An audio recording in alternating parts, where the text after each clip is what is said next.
I had been dating my boyfriend Matt for over a year. We didn't talk much about the discipline in our homes, but I had some idea of how Matt's parents handled disobedience.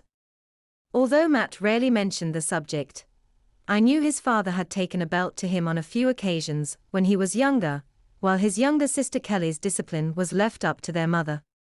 Matt was 21 at the time and I was 20.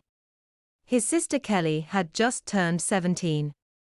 One Saturday afternoon Matt and I had just arrived at his house to find his mother in a state of fury. Apparently, Kelly had failed to come home the night before. She had obviously broken her midnight curfew, as well as worrying her mother immensely. Matt tried to reason with his mother and calm her down, but Mrs. Murphy didn't want to hear it. When Kelly finally came home, her mother was waiting at the door with a black leather belt in her hand. Kelly's face paled. "Mom, I'm sorry," she pleaded. "It just got late. I don't want to hear a word out of you." Mrs.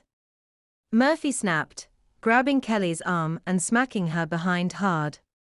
"Get in here." Matt sighed. "She's gonna get it." His mother was unusually strict with Kelly, much more so than she had been with Matt. But Kelly was usually asking for trouble too. She had a smart mouth, a fiery Irish temper, and a definite attitude. Her brother, although known to pull a few reckless acts every now and then, was much more easygoing and relaxed. Mrs. Murphy dragged Kelly into the kitchen and set a chair in the middle of the room. Kelly was looking panicky and begging her mother not to punish her with the belt. Her voice was desperate. "Bend over that chair, young lady," Mrs. Murphy ordered. "I'll teach you not to come home." "Come on, Matt," I said quietly, taking his hand. "Let's go outside." I was embarrassed for Kelly and really didn't want to be around for her punishment. But Matt shook his head. "My mom's really mad. I want to make sure Kelly's okay." I thought that was so sweet, although I still didn't want to be in that house while Kelly got it. "Mom, no," we could hear Kelly protesting. "Really, I'm sorry. It won't happen again." Mrs. Murphy's hand cracked Kelly's bottom again. "Be silent," she barked. Tears welled in Kelly's eyes. Silently she obeyed and bent over the chair.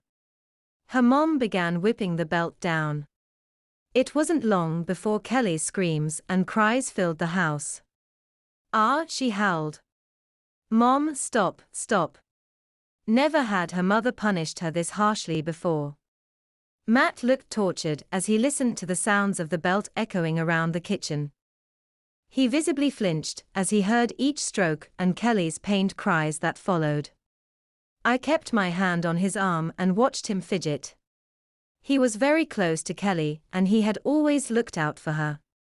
The same way he always looked out for me. Finally, after Kelly's howls became too much for him to bear, Matt shook my hand off and bravely entered the kitchen, where his younger sister was getting the worst hiding of her life. Mrs. Murphy was strapping Kelly's behind relentlessly. She ignored Kelly's screams and pleas. "Get out of here, Mrs. Murphy," ordered Matt without looking up. "Mom," Matt started, his voice choking a little as he looked at his sister. Kelly's eyes met her brother's and her face cheeks blushed. She was totally mortified to have her brother see her like this. Mrs. Murphy grabbed Kelly's arm and forced her back into position. She brought the belt down again, even harder this time. Kelly's entire face contorted in pain, with tears streaming down her face. Matt stepped forward. "Mom, that's enough," he said firmly. "Get out, Matthew." Mrs. Murphy yelled, pointing the belt at Matt. "You'll just make it worse for Kelly." "Mom, she's had enough." Mrs. Murphy ignored him and continued to bring the belt down on Kelly's bottom. Kelly's young face was streaked with tears. Not feeling so cocky now, "Are you Kelly?" her mother snapped, aiming the belt at Kelly's thighs. Matt finally found his strength. He was 6'4" and had strong, broad shoulders. He grabbed at the belt just as his mother was swinging it down at full force. A huge crack echoed through the air. Matt swore as a bright red stripe immediately welled on his palm. He shook his hand out quickly, then grabbed for the belt again. This time he got it. Mrs. Murphy was furious. She slapped at Matt harmlessly, but he would never hit her back. He just held the belt over her head and said, "You're done. Kelly has learnt her lesson." Mrs. Murphy might have been tempted to agree if Kelly had not made the ultimate mistake in judgment. Kelly used a swear word. "What did you say to me?" her mother shouted. She reached for the belt, but Matt held it out of her reach. Angrily, Mrs. Murphy reached for the first weapon she could find, a wooden spoon on the kitchen counter. Kelly got about another good dozen whacks with the spoon. She was bawling and screaming, and even Matt didn't help her out this time. He would never think of swearing at his mother. Finally, Mrs.